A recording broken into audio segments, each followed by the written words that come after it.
SOS village में मौजूद हैं और यहाँ पे ख़ास तौर पे मैं बात करूँ कि बच्चों को जो कराटेबाजी होती है वो सिखाए जा रहे हैं और उनके जो कोच हैं हमारे साथ मार्शल आर्ट के वो भी मौजूद हैं, अली ज़ुबैर साहब। उनसे बात करते हैं कि बच्चों को किस तरह महारत के साथ आप ताइक्वांडो सिखाते हैं और इसका टाइम पीरियड क्या होता है, बच्चों ने कितने मंथ में कितने सालों में ये सीखना होता है, तो इसके मराहिल क्या हैं, ये इनसे बात करते हैं। प्रोसीजर की अगर बात करते हैं कि अगर हम जैसे आज का मुआशरा देखते हैं, आपको गाए बगाए लोग स्नूकर्स, बिलियर्ड और इस तरह की एक्स्ट्रा एक्टिविटी में नज़र आते हैं।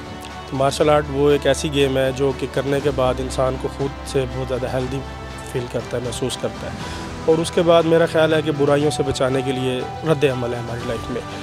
और इसके बाद अब ये जो प्लेयर्स हैं माशाल्लाह हमारे, आप देख रहे हैं कि ये हमारी छोटी छोटी बच्चियां भी हैं, उसके अलावा ये हमारे छोटे बच्चे हैं। ये अगर हम लोग ये चाहते हैं कि हमारे बच्चे जो हैं इस मुआशरे में सर्वाइव अच्छे से कर सकें और हमारे बच्चे अच्छी सी ग्रोथ कर सकें और हमारे बच्चों की सेहत अच्छी हो, तो हमारे पेरेंट्स को ये चाहिए कि अपने बच्चों को फजूलियात से हटाकर इस तरह की एक्टिविटी में शामिल करें कि जो बच्चे की यानी कि हेल्थ के लिए अच्छी हो। अब मेरा अपना ज़ाती ओपिनियन, अपना ज़ाती नज़रिया ये है कि अगर हम मार्शल आर्ट अपनी लाइफ में लेकर आते हैं तो हम बहुत सी बीमारियों से और बहुत सी बुराइयों से बच सकते हैं। टाइम लिमिट ये है कि अगर आप मार्शल आर्ट अपने बच्चों को सिखाना चाहते हैं या ख़ुद सीखना चाहते हैं तो ये मेरा ख़्याल है कि जिस तरह आपकी एज बढ़ती है ये गेम भी उसी तरह बढ़ती है। तो आपको मैं बताऊँ कि मुझे 27 ईयर्स हो गए हैं, मैं मार्शल आर्ट अभी भी सीख रहा हूँ। 27 साल में मैंने मार्शल आर्ट अभी तक पूरा नहीं सीखा। तो ये इंसान की ज़िंदगी में ना ख़त्म होने वाली गेम है।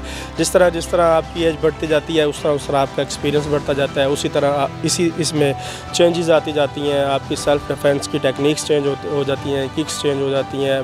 ओवरऑल दैन की प्रैक्टिस अगर आपने 1 साल में प्रैक्टिस किया तो दैन नेक्स्ट ईयर में आपको जो है ना वो प्रैक्टिस टोटली चेंज हो जाएगी। बच्चों की खुराक के हवाले से अगर बात करूं तो वो भी मैनेज करना पड़ता है, कोई देखना पड़ता है। खुराक अगर आप बच्चों को लेज़ पापड़ से महफूज रखते हैं और घर के हेल्दी फूड खिलाते हैं, अगर आप घर में चाय पराठा भी उसे बच्चों को खिला दें तो आई लाइक इट। मैं ये समझता हूँ कि वो बहुत हेल्दी है। बात करें दाव पेच के हवाले से तो इसमें कौन कौन से नाम होते हैं ताकि हमारे जो देखने वाले हैं या बच्चे नए देख रहे हों उन्हें भी पता हो थोड़ा। अब देखें ना, मार्शल आर्ट जो है टोटल सेल्फ डिफेंसिव गेम है। इसमें सबसे पहले आपको डिसिप्लिन सिखाया जाता है, उसके बाद आपको सेल्फ डिफेंस की टेक्निक सिखाई जाती हैं। दैन डिफरेंट नेम है उसके मार्शल आर्ट के। अब हम लोग करते हैं, हमारा सबसे पहला जो सेल्फ डिफेंस टेक्निक है हम लोग बोलते हैं की बोन्स।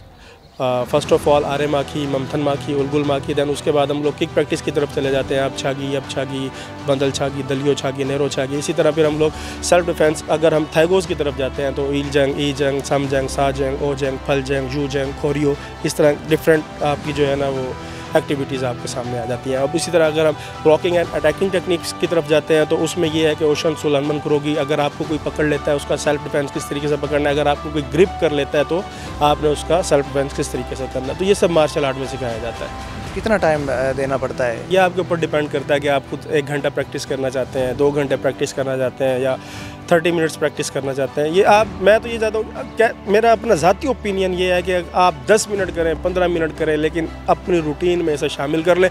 अगर आप मोटी मोटी दवाइयाँ नहीं खाना चाहते तो प्रैक्टिस करना ज़रूरी है, एक्सरसाइजेज करना ज़रूरी है। पैगाम मेरा ये है कि माशाल्लाह हमारी यूथ को इस गेम के अंदर जो है ना अपना इंटरेस्ट बढ़ाना चाहिए। हमारे बच्चे बच्चियाँ और आने वाले टाइम, आपको पता है कि हमारा कितना मुश्किल टाइम चल रहा है, तो सेल्फ डिफेंसिव गेम है, टोटल सिक्योर गेम है। अगर आप अपना डिफेंस कर सकते हो तो आप सब कुछ कर सकते हैं। जी बिल्कुल, ये थे हमारे साथ अली ज़ुबैर मार्शल आर्ट के कोच और यकीनन इनका कहना है कि अगर आप बच्चों को हेल्दी बनाना चाहते हैं, सेहतमंद बनाना चाहते हैं तो यकीनन उनको स्पोर्ट्स की जानिब ज़रूर आना पड़ेगा। हम अपने बच्चों को हर किस्म की बेसिक सहूलत जो है वो देते हैं। उसमें बेसिक सहूलियात की अगर हम बात करें तो उसमें हेल्थ बहुत इम्पॉर्टेंट है। उसके लिए हम बच्चों के लिए गेम्स को मतलब प्लान करते हैं। हमारे पास ताइक्वांडो की प्रॉपर मार्शल आर्ट की क्लास होती है। हम अपने बच्चों की फ़िज़िकल एक्टिविटीज़ को इन्हेंस करने के लिए ये क्लासेस को कराते हैं। इससे बच्चे मतलब देखिए, हमारे बच्चे बाहर नहीं जाते, उनका बाहर की दुनिया से कोई ख़ास इंटरेक्ट नहीं है, मतलब किसी कईन पे ही जाते हैं, वो अंदर ही रहते हैं। तो इस 4 दीवारी के अंदर रहकर हमने अपने बच्चों को अपने तौर पर हर सहूलत दी हुई है, जिसमें मार्शल आर्ट्स भी है। हम म्यूज़िक क्लासेस भी कराते हैं अपने बच्चों की। मार्शल आर्ट प्रोवाइड करने का बच्चों को मकसद ही यही है कि बच्चे सिर्फ तालीमी दौड़ में ही नहीं बाकी अपनी सेहत के हवाले से इस दौड़ में भी बच्चे आगे हों, वो जान सके कि दुनिया में क्या हो रहा है और दुनिया में आगे उनको बढ़ने के लिए ये पता हो कि किस किस चीज़ की उनको ज़रूरत है। तो मुझे लगता है कि मार्शल आर्ट्स इसमें बहुत ज़्यादा अहम किरदार अदा करता है, इस वजह से हम अपने बच्चों के लिए हमने इसको एसेंशियल किया। मैं यतीम तो हूँ पर बेसहारा नहीं, इस स्लोगन के साथ बनाया गया SOS विलेज आज भी यतीम और बेसहारा बच्चों की फलाह व बहबूद के लिए काम कर रहा है।